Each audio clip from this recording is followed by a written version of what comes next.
So today we're taking a look at Alternity Convoy. This is the first figure released in the Alternity line, which is a brand new line in Japan. This is kind of replacing the Alternators line, or... oh my god, I've completely forgotten the name of the Japanese version. It begins with a B.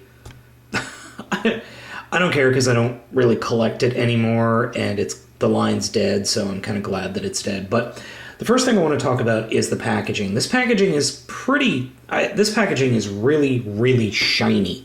That's the only way to describe it. I mean, it's just so shiny. Look at the glare. It's solid, clear plastic, which is pretty cool. And it really showcases the figure, which is nice. Which I think this does a better job of showcasing a figure than, say, I don't know, the US versions. But it's so shiny. I couldn't get a decent picture of the actual box because the flash just kept being really bad. But it's a really nice box. So I'm going to go ahead and open it up.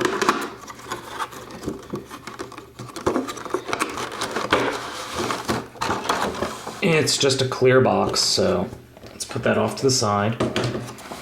And the figure is only kind of held in here by some bubbles, so just get your finger in, pop the bubble open, and yes, my hands are clean. So it's just kind of a sandwich. Nice little alternity right there. And here we go. Nissan GT-R. And as someone who has actually sat in a real Nissan GT-R, this is pretty darn accurate. It's in red. Most of the Nissan GT-Rs are in silver. Or the ones that are pictured are in silver, at least that I've seen.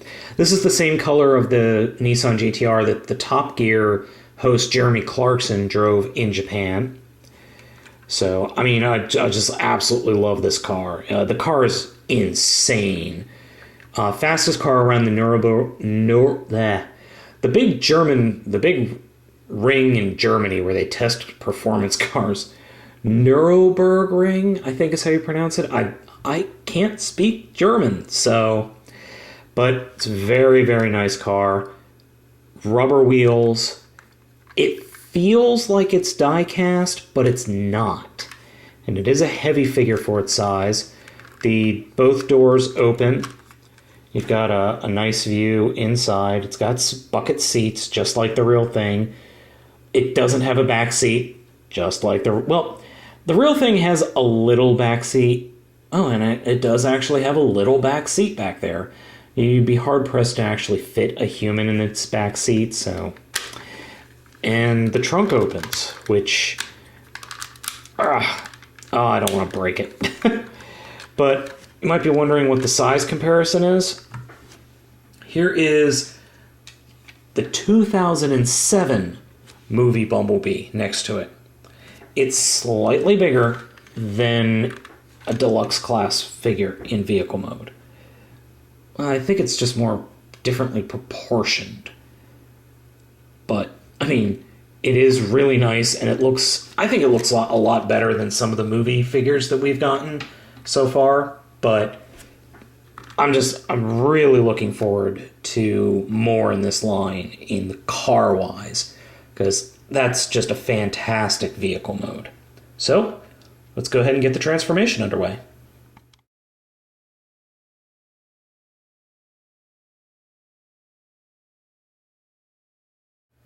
So, the transformation. Sorry, I had to do some resetting and kick the cats out and all that fun stuff. So, I'm going to warn you in advance, this is a very, very involved transformation. I'll probably say that a couple of times, but this is kind of rough. So, I'm going to start off by just taking the figure and going around back. The directions say to first pull back and pull this part away from the figure, but I found that doesn't really work, and I'm just moving my lights. So what I like to do is I just kind of grab it enough to pop the doors off, and kind of get my fingers in here and just gently pop the hinges. Now, just, there we go. Ah, there, okay. Now you have to be careful because there are little, very, very little pegs right there that can easily snap off. So now that we've got it like this, we're supposed to take it, and then the directions say fold these pieces in, but I don't know where to fold them into. There's no room. You're supposed to just flip them around like that, but I guess you could do it now. It is a little tight, so it's best to get your finger in here and just kind of rotate it like that. And turn it around and kind of take this whole section and fold it over. Like that. And you come over here and you fold those up. Like that. Next we're going to do is take what is the back seat of the vehicle and fold it out on both sides. And then this whole section right here, see how it's all hinged? This whole section is going to fold out and then just kind of fold and just keep folding until it stretches clear out like that. We'll do the same thing here. Just keep unfolding it till it stretches to Mars practically. Now make sure to get these folded all the way kind of forward like this. That way you could take this whole section and swing it around. I'll show you from this angle. Take the whole section and swing it down like that. Now you want to collapse, obviously you want to close these up, but there's a little white peg right there that plugs into the back of the ankle. So you somehow just have to get everything to line up, and trust me, this is not exact. Because some of these pieces, like the robot's one leg will kind of work, but then the other leg doesn't want to do it. So you just gotta kind of, I hate to say force it, but you kind of have to force it. And bang. Doesn't want to go. So what are our options? Because I really hate to force the issue, literally. I mean, so you could do it like that and then just fold it over, but I'm pretty sure that's not how it's supposed to go. Oh, shoot. Sorry. The box fell off. And it just worked. I just did this. Excuse me. Oh, that's why. I did not have the leg properly folded up. There. See, this pin wasn't right. This needed to be more forward. Like that. And then you don't stand it up because you'll see what happens here in a second. So I am actually going to move the camera up and show this to you. Now this is where a little bit of automorph comes in, because what you do is you kind of just lift that and that'll pop the hood up, and you just move that out of the way. And then it says to take your fingers and close it like that. And what that'll do is actually pull the arms out. See what I did there? Maybe if I do it like this. And that does a little bit of automorph. But we're not done with the automorphing goodness. What we're going to do is take this whole section and just pull it down like that, and collapse it and fold it in, and you just have to work it until you can get it to snap into place thusly. Oh jeez, I keep saying thusly. See what I mean? You just have to fold it over till those two pieces connect. Then you can fold the legs up and come in here and work on the arms. Now the arms are actually really interesting. I actually popped this one out. This part right here, there's a little bar, actually will collapse in like that. See what I did there? We'll do the same thing on this side. Take this piece right here, collapse it in, and that will free up the bottom of the arm. And what you do is you take this, you rotate it down, and it actually will move in a little automorphing section, will move the entire shoulder joint up. So I'll do that again on this side. I'll take it, and actually we'll move it actually up and away from the figure, or from the body of the figure. Next thing we do is take the car doors, gently fold them in the back, behind the above the shoulder. Fold, and then fold on a double hinge. Oops, didn't do it right. There we go. And last but not least, the engine block, which is right here. We just rotate it to form the head. And there we go. That was the transformation. That was insane. And if you give me just a minute, I will show you the robot mode. And here we have robot mode. And wow, am I impressed. The transformation is masterpiece quality in complexity. The figure itself is obviously prime. It's gray, blue, red, silver. But the figure is just amazingly detailed. I mean, the only drawback that I have with this figure at all is he's very back heavy. And I'll show you why. One, these joints in his legs, they're ratchet joints, but they're pretty loose.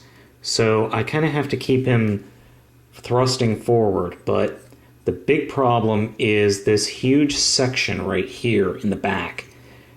This is completely necessary for the vehicle mode and the transformation, but it causes some problems on mine.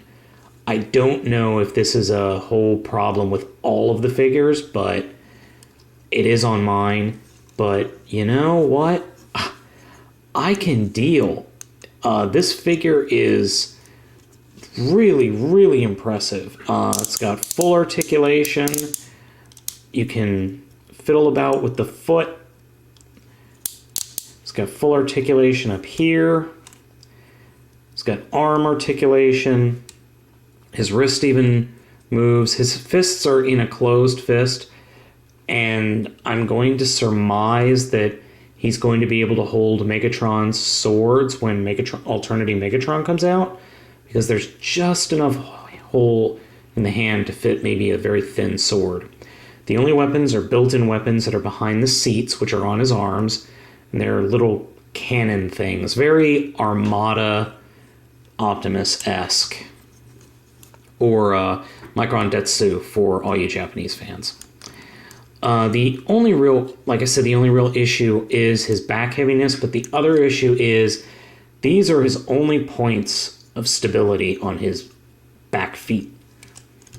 So you do have to be kind of careful, but you can get some dynamic poses out of him. You just have to be able to balance it well. And I'm totally failing here on the video, but I mean, I really am happy with the figure. I'm just going to zoom in to see his face. His face is very much a prime face, which is very, very cool, or a convoy face, whichever you prefer. The level of detail and the texture on all the pieces, on all the parts that make him up, are absolutely fantastic. I'm just so thrilled with this figure. Now, there are some little blotches here on the feet, but nothing a black Sharpie couldn't fix. The one thing I am surprised about is his size. And I've got, once again, Movie Deluxe Bumblebee right here. They're practically the same size. I mean, there's no real difference in size. Now, given that he's in an action pose right now. But there's not much different in size. I am a little surprised at that. A little disappointed, but this is a very high quality figure. It's one of those figures that you're kind of afraid you might break something when you're transforming him, which to some people I can understand is a big turnoff, but the figure looks great in either mode. And it does have a little bit of botanicalness to it, which, frankly, I kind of like. So, this figure is a little bit expensive, but he is well worth the price. And if you can afford it, I would strongly recommend picking it up. I got mine from HobbyLink Japan with EMS shipping, which is the fast shipping. It cost me about $63. He is on sale at BBTS and other retailers right now for about $50, and then you figure in shipping maybe $55, $60. So I really didn't overpay that much, but you know what? Just get him. If you can get him, get him. I think you'll be happy. At least I am.